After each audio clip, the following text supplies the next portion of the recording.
So as always, this is just practice for me to get better at speaking from my main channel, which is to help athletes bulk up and get better physically for their sport.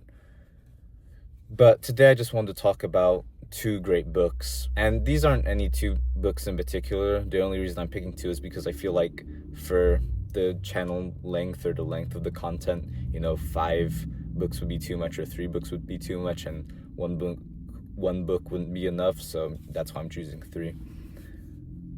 Or that's why I'm choosing two, sorry. So first one that I think everyone should read. I have like a whole list of books that I really enjoyed. So yeah, again, these aren't like the top two or, the best 2 books you should read. It's just like 2 books that I think were really good out of the many books that I enjoyed. But the first one is How to Win Friends and Influence People. And this I got from someone who I'd consider a mentor. But even in football, even when you're playing football, it's an important skill. And even in like every single thing you could do, whether it's getting a job, whether it's playing football, give that example, or whether it's even just talking to girls, like, you have to influence them in a way to make them like you if you want a girlfriend. That sounded a little bit shady, but it's all good.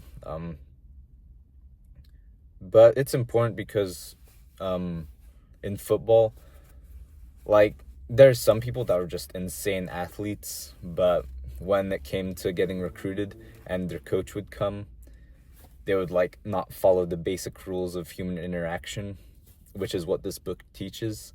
And yeah, it just wouldn't work out for them because, the coach didn't like them, or they weren't able to, convince the coach they were, a decent person, or the coach didn't like him, or the coach thought he was like just another pretty arrogant athlete. Because there's a bunch of athletes that are on the same skill level as you if you're a football player trying to get to the next level, or just any person trying to get a job. So yeah, no, it does help to have decent people skills.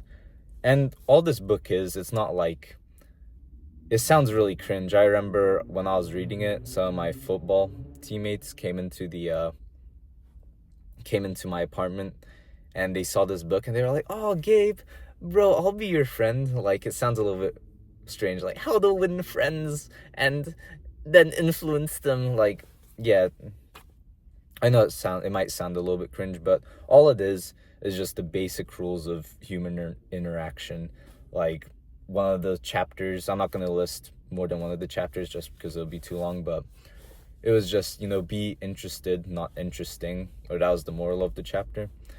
And I just talked about how, like, people, like, there's fucking people in North Korea starving to death right now, but if you stub your toe, you will care more about that. And that doesn't make anyone a shitty person. It's just like, it's just human nature to, you care more about yourself than you do other people. So it doesn't make sense to, go on a 10-minute speech about how, oh no, you put on the wrong socks this morning, or something stupid like that.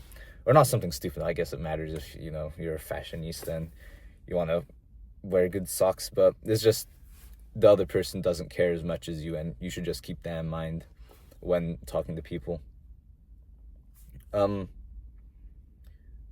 Other book is Way of the Superior Man. And if you think, I used to think, oh, How to Win Friends and Influence People sounds cringe, but Way of the Superior Man takes it to another level. When I got this book, I got in person. I should have ordered it online, hindsight 2020, but I went into Barnes and Nobles and I was picking up 2 books. The other one was called The Rat King, which is, or The King Rat, which is a book my friend recommended to me. It's just a fiction book about a POW camp, and, there's like factions in it and all of that. And then, I haven't finished it. I should finish that though. And then Way of the Superior Man. And when I went in there was, a cute girl helping me. Like, I needed help finding it. I don't know how to like navigate Barnes and Nobles very well. So I was like, "Oh, can you help me find 2 books?" And I was like, "Oh, yeah, The Rat King." And on the way there, we had a nice little conversation. She was like, "Oh, I actually know this author. I read Shogun," or something like that. It was good. And then we talked a little bit more, and like, it was just the overall good vibe. She was smiling and stuff. And she was like, "What's that other book you needed, and I was like, oh fuck, do I have to say it out loud in front of a girl? And I was trying to pretend like maybe I was getting it for a friend and like just picking up. So I was like, oh, what's that book? I think it's called something like Way of the Superior Man. And she was like, oh, okay, yeah, no, let me just search it up real quick. And the vibe obviously changed. That being said, it is actually a awesome book. And I'm not gonna go too far into it because I don't want to embarrass myself too much, but like there is some controversial stuff that he says in there. And when I say controversial, I don't mean like anything racist or anything. It's just like I know a lot of people might not agree. Specifically like certain women, when they read the book, they'll be like, what, that's complete bullshit. And maybe it is. So all I'm gonna say is like it actually, when reading it for me, since he talks about both men and women and how men feel and women feel and how men are and women are, which is where it gets a little bit controversial. But the parts where he talks about how women are, I was about to flip you off, my bad, but when he talks about how women are, I can't say anything about that. I'm not a woman, and I don't talk to too much women. That's why I'm starting a YouTube channel, and that's why I train martial arts every day. That's a joke, but only halfway a joke, I guess. And then he talks about how men are and how men feel and just the nature of men. And when I read that part, it's kind of like I actually agree a lot of what he says, and it makes sense for me. And I'm just gonna give an example. He talked about how men feel more fulfilled and more fulfilled is the word I was looking for. That's exactly how it means. And more like correct and less lost. I think he didn't even say that word, but that's how I feel. But he said men feel less lost when they're on the mission or on their mission. And I could say that's absolutely true. Like when I was in high school, I would spend a lot of time thinking about girls or thinking about what people think. And that's not a main mission. At the time it was, and it just wasn't fulfilling. Like I wouldn't say I was depressed, but just bad mental health like came from that. And maybe it's not like cause association doesn't mean causation. Like maybe it's just when you have bad mental health, you're not on your mission, or what came first, the chicken or the egg kind of thing.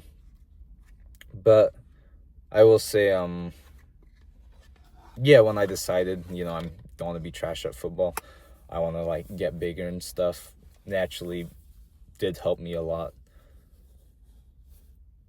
And I felt like a trillion times more fulfilled. And funnily enough, even though when my main focus was trying to impress girls or trying to get girls and like talk to them as much as possible and like dissect, like when a girl would text me back, I'll be like, okay, she said hey with 2 Y's, what does this mean? And she said this time, and she left this much gap in between, so thus concluding. And like when I stopped caring about that and just being like, okay, so to get bigger I should probably instead of skipping breakfast, eat breakfast and progress in the weight room, all of that, I actually started getting more girls, which is very ironic. So 2 books, highly recommend. If you heard of them, like I don't expect you to just trust a random college student in his car, but if you have heard of these books and you were thinking about reading them, I hope maybe like I convinced you. So check them out.